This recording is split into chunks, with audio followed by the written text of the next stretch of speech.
Hello, বণিক ব্লগসের আরেকটা নতুন পর্বে আপনাদের সকলকে স্বাগত জানাই। আবার অনেক দিন পরে ফিরে এলাম মা মনসার মহাপূজার আরেকটি নতুন ভিডিও নিয়ে। এর আগে আপনারা দেখেছেন যে আমাদের মা মনসার মহাস্নান অধিবাসের কিছু ভিডিও ফুটেজ আমাদের ব্লগের মাধ্যমে। এটা পুজোর দিনের ভিডিও। পুজোর দিন সকালে আমাদের মায়ের মহাপূজার শুরুর পর্ব।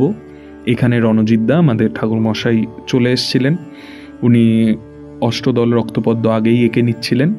সেই আসনের ওপরেই মায়ের ঘট স্থাপনা হয়ে গেছে।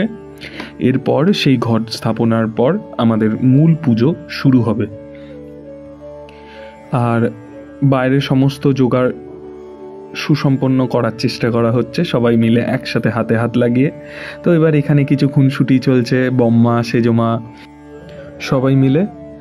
তো এখানে বম্মা বলছে আমি এটা একা সাজাচ্ছি, এটা ছবি তোল, কিন্তু এটা সবাই মিলেই সাজিয়েছে। এই যে সেজমা বলছে আমি বেশি সাজিয়েছি।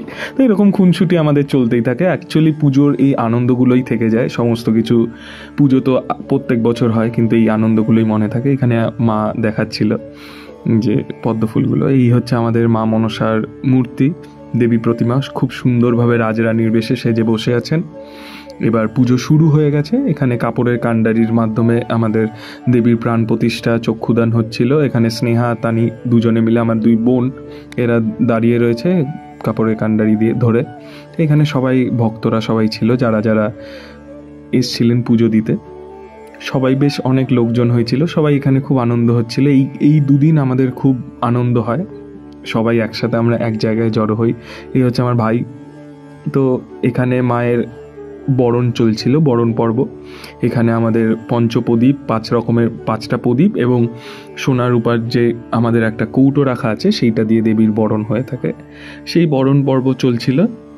এখানে রণজিৎদা বরণ করে নিচ্ছিলেন মাকে।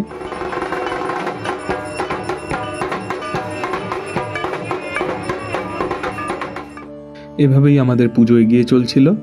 বরণের পর আরও যে সমস্ত পুজোর রীতিনীতি আছে সেগুলো চলবে। এর পরের ভিডিওতে সেগুলো দেখাবো। Thank you. সবাই খুব ভালো থাকবেন।